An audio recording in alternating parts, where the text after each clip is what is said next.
नाजरीन, हमारे साथी अबू हुरैरा मैजिक वॉल के जरिए हमारे साथ जुड़े हुए हैं। मैजिक वॉल के जरिए ग्राफिक्स के थ्रू 7वें मरहले की अहम जानकारी नाजरीन अबू हुरैरा हमें दे रहे हैं। जी अबू हुरैरा। बिल्कुल मुनज़्ज़ल, लगातार ब्रेक पर जाने से पहले जिस तरह से हम यूपी की बात कर रहे थे और यूपी की ख़ास तौर से पूर्वांचल की जो 13 सीटें हैं, इन सीटों पर हम फोकस कर रहे थे और मैजिक वॉल के ज़रिए भी हम इसी को समझने की कोशिश कर रहे हैं, क्योंकि आज की 59 सीटों में से ख़ासतौर से यूपी की अगर हम 13 सीटों की बात करते हैं तो ये 13 सीटें कहीं ना कहीं बहुत अहम है बीजेपी के लिए, क्योंकि 2014 में इससे पहले भी हमने आपको बताया था कि 2014 की अगर हम बात करते हैं तो एनडीए ने इन 13 सीटों पर जीत दर्ज की थी और ख़ासतौर से एनडीए में अगर हम बीजेपी की बात करें तो बीजेपी 12 सीट जीत कर आई थी और उसकी एक इत्तेहादी पार्टी अपना दल ने 1 सीट जीती थी। यानी कुल मिलाकर एनडीए के लिए 2014 में पूर्वांचल के 13 सीटें बहुत अहम रही थी। और इन्हीं पूर्वांचल की अगर सीटों में हम बात करते हैं ख़ासतौर से तो वाराणसी की अगर हम बात करते हैं तो बहुत अहम हो जाता है, क्योंकि वाराणसी बहुत हाई प्रोफाइल सीट है। खुद पीएम मोदी यहाँ से उम्मीदवार हैं दोबारा और आप देख सकते हैं कि 2014 की अगर हम बात करें तो पीएम मोदी यहाँ से 3,71,000 वोटों से ज़्यादा वोटों से यहाँ से जीत कर आए थे। बहुत शानदार जीत थी। हालांकि आम आदमी पार्टी के सरबराह अरविंद केजरीवाल भी मैदान में थे, अजय राय थे कांग्रेस के, लेकिन इसके अलावा भी पीएम मोदी ने शानदार जीत दर्ज की थी। इस बार फिर बनारस की इस सीट से पीएम मोदी मैदान में हैं और इस बार भी अजय राय कांग्रेस के उम्मीदवार हैं। इसके अलावा शालिनी यादव इत्तेहाद के उम्मीदवार हैं, गठबंधन की यानी एसपी बीएसपी की उम्मीदवार हैं। लेकिन अगर बीजेपी की हम बात करते हैं और पीएम मोदी की बात करते हैं तो पलड़ा उनका इस बार भी लगातार भारी नजर आता है। लेकिन अगर पूर्वांचल की 13 सीटों पर हम बात करें, ये पूरी तस्वीर है तो ये बीजेपी के लिए बहुत हौसला अफजा है, लेकिन कहीं ना कहीं एक परेशानी भी है गठबंधन की शक्ल में और कांग्रेस की शक्ल में। जिस तरह से कांग्रेस प्रियंका गांधी को 2019 में लेकर आई और उसने इंट्रोड्यूस किया है। राजवीर शर्मा जी हमारे साथ मौजूद हैं, पॉलिटिकल एनालिस्ट हैं। सीधे हम राजवीर शर्मा जी के पास जाना चाहेंगे और चलिए इससे पहले चंडीगढ़ हम चलते हैं। हमारे नुमाइंदे अंकित हमारे साथ जुड़े हुए हैं। अंकित, सबसे पहले जानना चाहेंगे कि चंडीगढ़ में क्या कुछ तस्वीर है, अब तक जो पोलिंग हुई है किस तरह की पोलिंग हुई है? बिल्कुल अबू, मैं बताना चाहूंगा कि चंडीगढ़ में पोलिंग सुबह से ही भारी मात्रा के अंदर हो रही है, लेकिन हम जिस बूथ के ऊपर हैं ये वीआईपी बूथ है। यहाँ जो कैंडिडेट हैं, आम आदमी पार्टी से कैंडिडेट है हरमोहन द्वार, उन्होंने भी यहीं वोट डाला था और ये जो इलाका है ये पोश इलाका है, तो इसमें जो वोटर हैं वो कम हैं और कम आ रहे हैं। इक्का दुक्का वोटर्स आ रहे हैं और आकर के वो अपना वोट करके जा रहे हैं। तो यहाँ ये वो जो बनाया गया है, पोलिंग बूथ बनाया गया है, तो यहाँ वोटिंग कम हो रही है, लेकिन जो कॉलोनीज हैं, जो सेक्टर्स हैं, उन इलाकों की अगर बात करें तो उनके अंदर वोटिंग पूरी तादाद के अंदर हो रही है और लोगों की लंबी लंबी लाइनें भी लगी है। तो यहां से अगर मुख्य मुकाबले की अगर बात की जाए तो पवन बंसल पूर्व में केंद्रीय मंत्री रहे हैं, कांग्रेस के जो कैंडिडेट हैं यहां से, और उनके सामने जो है वो किरण खेर हैं, अभिनेत्री नहीं है। किरण खेर अभी भी अभिनेत्री हैं, अनुपम खेर की पत्नी है और पहले भी वो सांसद हैं, तो अभी उन सीधी सीधी टक्कर दे रही हैं। और आज सुबह हमने उनसे बात की थी जब वो वोट डालने के लिए आई थी, तो उनका साफ तौर पर कहना था कि दोबारा से वो चुन करके आ रही हैं और उसमें कोई भी संशय उनको नजर नहीं आ रहा है, क्योंकि मोदी फैक्टर जो है वो काम कर रहा है और 2014 से ज्यादा अब 2019 के अंदर वो सुनामी बन चुका है। तो ये उनका कहना था। कहीं ना कहीं मुद्दे जो हैं वो अब इसी इलेक्शन के अंदर गौण नजर आते हैं, छुपे हुए नजर आते हैं, और जो इलेक्शन लड़ा जा रहा है वो केवल प्रधानमंत्री नरेंद्र मोदी के नाम पर लड़ा जा रहा है। जी, आदमी पार्टी भी यहाँ पर एक बड़ा फैक्टर था, लेकिन अगर अब हम बात करें 2019 में तो इस बार मुकाबले को किस तरह से देख पाते हैं? बिल्कुल 2019 में जिस तरह से पवन बंसल 5 साल पहले अभी किरण खेर सांसद थी, तो उस समय कितने काम हुए हैं चंडीगढ़ के अंदर, कितने नहीं हुए हैं, ये सारी चीजें देख करके वो इलेक्शन लड़ रहे हैं और उन्हीं को मुद्दा बनाया हुआ है कि किरण खेर एक फिल्म अभिनेत्री हैं और वो जब जीतती हैं तो पिछले 5 साल भी चंडीगढ़ में नहीं रही, लेकिन किरण खेर के दावे हैं कि वो उन्होंने बहुत से काम किए हैं और उन्होंने पिछले 5 साल के अंदर कोई फिल्म नहीं की है। और अनुपम खेर भी ये दावे करते हुए नजर आए। आज खुद अनुपम खेर भी उनके साथ मौजूद थे जब वो वोट करने के लिए आई। तो कहीं ना कहीं वो भी एक कहने उन्होंने जब न्यूज 18 से बात की तो उनका भी यही कहना था कि एक सुनामी है, मोदी की सुनामी है, और अब की बार उस सुनामी के अंदर जो महागठबंधन हो या कोई भी गठबंधन हो, वो सब गठबंधन ढह करके रह बिल्कुल जाएंगे। अंकित, लेकिन जिस तरह से आपने बोला कि किरण खेर बता रही हैं कि 5 सालों में उन्होंने कोई फिल्म नहीं की और वो पूरा काम की तरफ डिवोटेड थी, लेकिन हमने देखा कि जो स्टूडेंट्स हैं चंडीगढ़ के, उनकी वॉइस रेज हुई थी ये मामले को लेकर के कि किरण खेर ने इन 5 सालों में कोई काम किया ही नहीं, कोई डेवलपमेंट का काम किया ही नहीं, स्टूडेंट्स के लिए कोई काम नहीं हुआ है, तो जिस वजह से स्टूडेंट्स काफ़ी ज़्यादा मायूस भी थे किरण खेर से। बिल्कुल, इसमें कोई दो राय नहीं है, क्योंकि लगातार जो स्टूडेंट्स की आपने बात की है या आम जनता की बात की है, कई बार ऐसे धरना प्रदर्शन हुए और उनमें कहा भी गया कि किरण खेर यहाँ नहीं रहती है, चंडीगढ़ में नहीं रहती हैं। जब वो सांसद चुन ली गई तो वो दिल्ली चली जाती हैं, बंबई चली जाती हैं और मुंबई के अंदर ही रहती हैं। तो कई बार ये ऐसा सुनने को मिला, लेकिन उनके अपने दावे हैं, क्योंकि ये अब चुनाव है, तो चुनाव में पवन बंसल यही आरोप लगाते हुए नजर आए कि चंडीगढ़ जो एक सिटी ब्यूटीफुल के नाम से जाना जाता था, अब वो खत्म हो चुका है। लेकिन किरण खेर के अपने दावे हैं कि उन्होंने बहुत से काम किए हैं, कुछ फ्लाईओवर पास करवाए हैं, तो कुछ अंडरपास पास करवाए हैं, और सिटी को ब्यूटीफुल करने के लिए और भी बहुत ज्यादा योगदान दिया है। अब जनता को ही ये तय करना है कि वो आज किसको मतदान करते हैं और 23 तारीख को जब रिजल्ट आता है तो वो किसके पक्ष में आता है। जी बिल्कुल बिल्कुल अंकित, क्या कुछ फैक्टर ऐसे हैं जो 2014 और 2019 के बीच में बिल्कुल अलग नजर आते हैं, चाहे वो बीजेपी की बात करें या कांग्रेस की हम खासतौर से बात करें? करें तो 2014 का जो इलेक्शन था वो प्रधानमंत्री नरेंद्र मोदी के नाम पे लड़ा गया था और कहा गया था कि अच्छे दिन आएंगे, और अच्छे दिन अब कितने आए हैं कितने नहीं आए हैं ये अभी सब जनता वो उसको देख करके ही वोट करेगी। अब 2019 के अंदर जब वोट हो रहा है तो केवल मोदी के नाम पर वोट हो रहा है कि अब की बार मोदी सरकार। तो अब कांग्रेस भी इसमें, क्योंकि कांग्रेस में भी आपसी गुटबाजी बहुत है यहाँ की अगर बात करें, और बीजेपी में भी है, तो ऐसी बात नहीं है कि बीजेपी में गुटबाजी नहीं है, दोनों में आपस में गुटबाजी है। क्योंकि यहाँ टिकट की अगर दावेदारी की बात करें तो संजय टंडन जो है बीजेपी से दावेदार थे और एक प्रमुख दावेदार थे, और यही कारण था कि बीजेपी ने आखिरी समय तक टिकट को रोके रखा और लास्ट मोमेंट पे आकर के और टिकट का अनाउंस किया। वहीं अगर कांग्रेस की बात करें तो नवजोत सिद्धू की पत्नी है नवजोत कौर, वो यहां से टिकट मांग रही थी और प्रबल टिकट की दावेदार थी, लेकिन उनकी भी टिकट कटी और आखिरकार पवन बंसल को टिकट मिली। तो कहीं ना कहीं जो आपस में गुटबाजी है उसमें फंसे हुए हैं, और जनता अब ये तय कर रही है। क्योंकि चंडीगढ़ की अगर जनता की बात की जाए तो चंडीगढ़ की जनता पढ़ी लिखी जनता है, और यहाँ पोस्ट कॉलोनीज हैं, सेक्टर्स के अंदर बटा हुआ है, और सेक्टर्स में जो चंडीगढ़ बटा हुआ है पूरा एक व्यवस्थित ढंग से बटा हुआ है। तो जो वोटर है वोट करता है, वो सारी चीजों को देखता है कि नेशन की डेवलपमेंट को देखता है कि किस तरह से नेशन की डेवलपमेंट कौन कर पाएगा, चंडीगढ़ को सिटी ब्यूटीफुल कौन रख पाएगा। तो इन्हीं चीजों को ध्यान में रख करके वो वोट कर रहा है, और आज मतदान हो रहा है। कॉलोनीज जो है उनके अंदर ज्यादा मतदान हो रहा है, जो सेक्टर्स हैं उसमें मतदाता कम बाहर निकल रहे हैं। हालांकि सुबह की अगर बात की जाए तो सुबह यहां भी काफी मतदाता आए थे और वोट डाल करके गए हैं, लेकिन जैसे जैसे अब पारा चढ़ा है और दोपहर का समय है तो अभी मतदाता कम निकल रहे हैं घर से। जी बिल्कुल अंकित, आप नजर बना रखे, बहुत बहुत शुक्रिया हमारे साथ जुड़ने के लिए और डिटेल में बातचीत करने के लिए। तो पंजाब की हम अगर बात करते हैं तो 13 की 13 सीटें पंजाब में 2014 की अगर हम बात करते हैं तो एनडीए के खाते में 6 सीटें गई थी। इसके अलावा आम आदमी पार्टी ने भी बड़ी अच्छी कारकर्दगी की थी, पहली बार दिल्ली के बाहर कहीं पर अपने उम्मीदवार खड़े किए थे और आम आदमी पार्टी के खाते में 4 सीटें गई थी। इसके अलावा अगर कांग्रेस की बात करें तो कांग्रेस की 2014 में 3 सीटें आई थी, लेकिन 2019 में मौजूदा में रियासत में कांग्रेस की सरकार है। ऐसे में कांग्रेस को बहुत ज्यादा उम्मीदें हैं कि वो पंजाब से अच्छी कारकर्दगी 2019 में रहेगी और सीटों की तादाद जो है वो 2014 के मुकाबले में 2019 में बढ़ेगी। लेकिन जाहिर सी बात है कि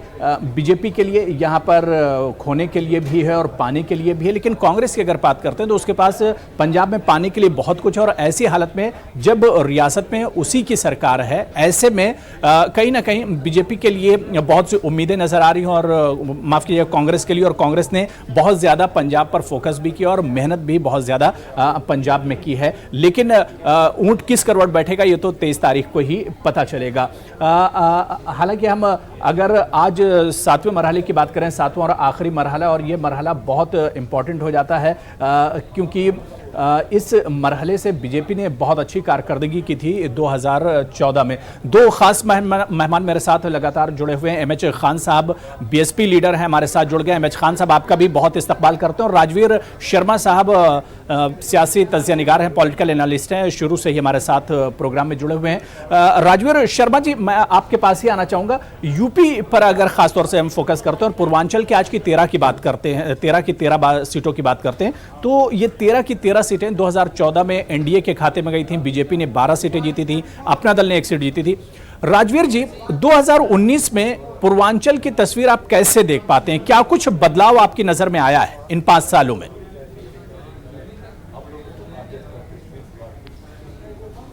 हेलो, ये सवाल मुझसे I think Rajveer ji, hello, Rajveer Sharma ji है नहीं। हेलो जी, अमित जी, ठीक।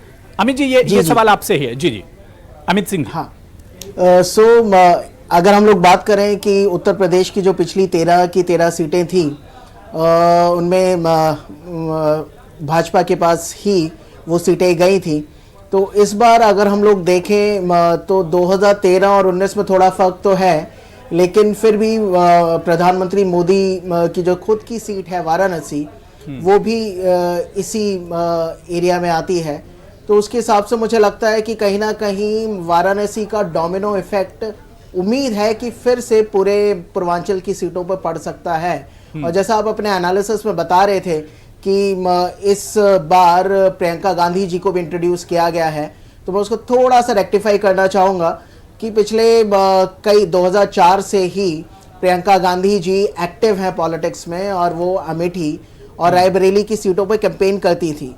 तो ये एरिया जो है या उत्तर प्रदेश उनके लिए कोई अछूता रहा नहीं है। तो मुझे नहीं लगता कि उनको वहाँ प्लेस करना कुछ बहुत ज़्यादा चेंज कर पाएगा, क्योंकि महागठबंधन का उनके साथ कोई भी अलायंस नहीं हो पाया है। कांग्रेस अपने बूते पर अकेली लड़ रही है, और ऐसे में पूर्वांचल में वो कितनी ज़मीन वापस पा पाएगी, ये तो 23 तारीख को ही पता चलेगा। बिल्कुल, लेकिन अमित जी, अगर पूर्वांचल की हम बात करते हैं तो यहाँ पर जातीय समीकरण जो है वो हमेशा हावी रहता है। अब एसपी बीएसपी एक साथ में है, तो क्या ये मुश्किल खड़ी कर सकती है बीजेपी के लिए पूर्वांचल में?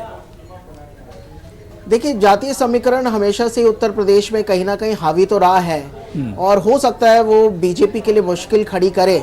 लेकिन अगर हम पिछले 3 चुनाव विधानसभा के अगर देखें या 2014 का भी देखें, तो पिछले 3 विधानसभा चुनाव में यूपी के मतदाता मुझे लगता है काफ़ी हद तक मैच्योर हुए हैं। पहले उन्होंने मायावती जी को पूर्ण बहुमत दिया, उसके बाद अखिलेश जी को पूर्ण बहुमत दिया, और अब योगी जी को पूर्ण बहुमत दिया, और 2014 में भी लगभग एक तरफा उन्होंने वोट किया था। तो कहीं ना कहीं जो हम लोग मानते थे कि उत्तर प्रदेश जातियों का समीकरण की प्रयोगशाला है, तो कहीं ना कहीं उत्तर प्रदेश के वोटरों ने पिछले 10-15 साल में उसको नकार दिया है। इस 23 तारीख को क्या होगा, उससे भी पता चलेगा कि उत्तर प्रदेश का जो वोटर है वो सही में मैच्योर हुआ है या नहीं, वो एजेंडा पर जाता है या जो जाति आधारित संगठन है, बहुजन समाज पार्टी और समाजवादी पार्टी, उनको मद्देनजर रखते हुए वोट करता है। तो 23 का जो नतीजा आएगा वो उत्तर प्रदेश और देश की निगाह में काफी इंपॉर्टेंट होगा। जी बिल्कुल अमित जी। MH खान साहब, मेरा आपसे सवाल है कि जिस तरह से वाराणसी को काफ़ी हाई प्रोफाइल सीट माना जाता है, काफ़ी इंपॉर्टेंट सीट है, वज़ीर आज़म नरेंद्र मोदी चुनाव लड़ रहे हैं इस सीट से, और साथ ही साथ आपकी अलायंस की शालिनी यादव भी जो है मुकाबले में है वज़ीर आज़म नरेंद्र मोदी के। लेकिन जिस तरह से ये जो बातें चल रही है कि ये इस पर कोई भी जो है कॉन्टेस्ट हो ही नहीं रहा है, वज़ीर आज़म नरेंद्र मोदी क्लियरली इस पर जीत रहे, तो क्या आप इत्तेफाक करते हैं इस बात से?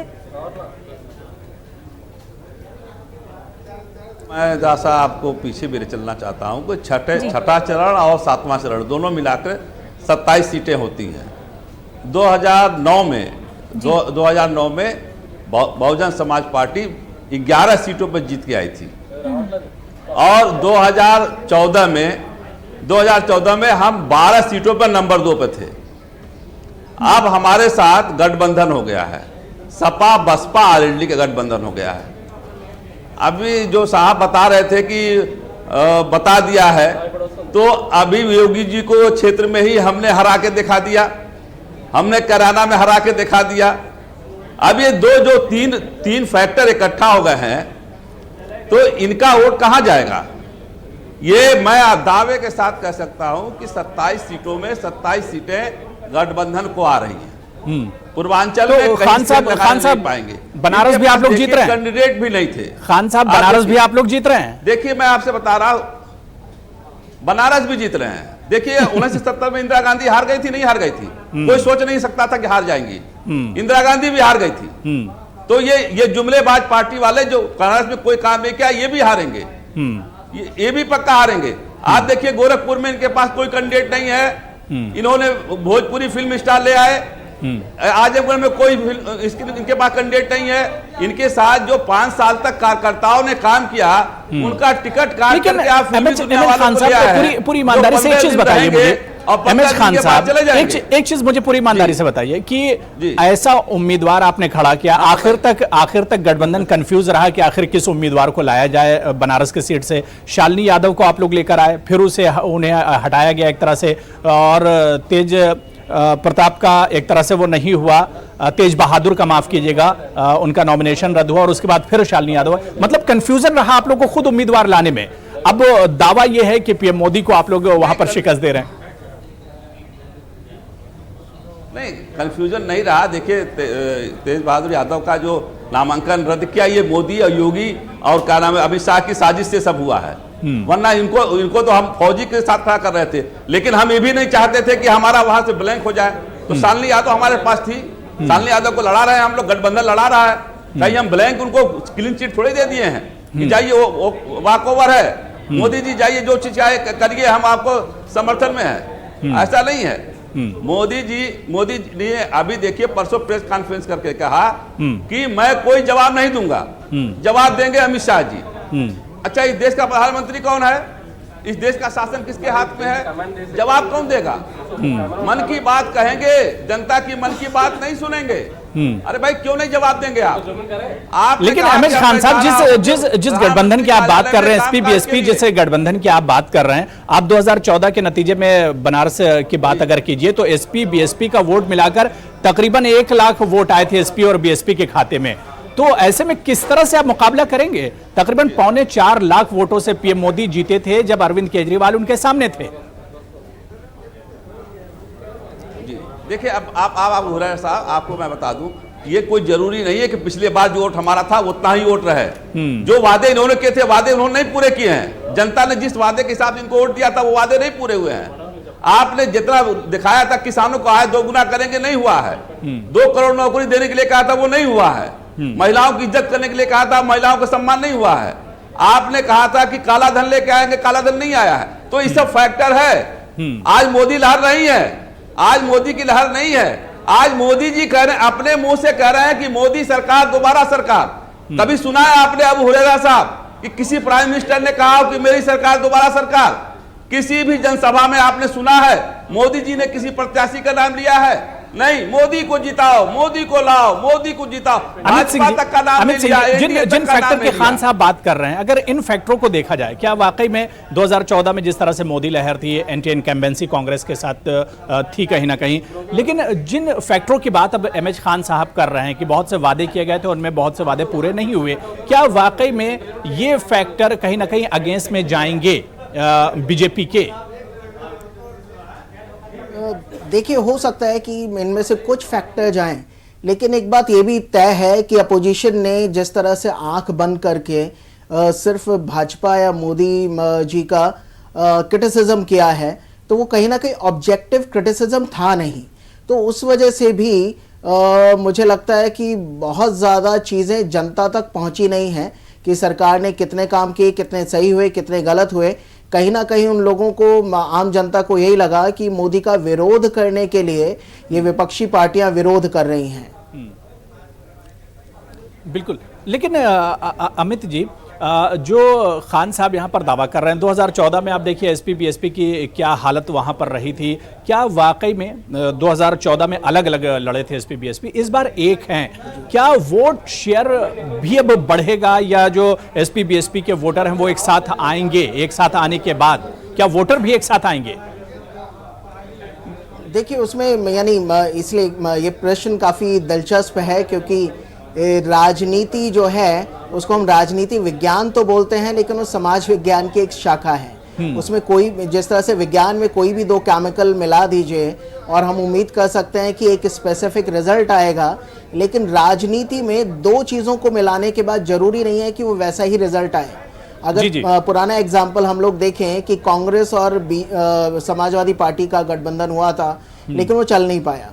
तो अब देखते हैं कि समाजवादी पार्टी और बहुजन समाज पार्टी का जो गठजोड़ हुआ है, उसमें अगर दोनों ने ईमानदारी से एक दूसरे को अपना वोट कन्वर्ट कराया है और एक दूसरे के प्रत्याशी को दिया है, तो उम्मीद है कि वो भाजपा को कुछ नुकसान पहुंचा पाए। लेकिन कई बार ऐसा सुनने में आया है कि ये तस्वीर तो एक तरह से 23 तारीख को साफ होगी, जिस दिन ईवीएम अपने नतीजे बताना शुरू करेंगे कि आखिर आवाम के जहनों में क्या था, आवाम के मूड में क्या कुछ था। और सबसे पहले लगातार भी हम आपको बता रहे हैं कि सबसे पहले न्यूज़ 18 उर्दू आप तक सबसे सही और सबसे सटीक नतीजे 23 तारीख को पहुंचाएगा। छोटा सा ब्रेक लेंगे, फौरन हाजिर होते हैं।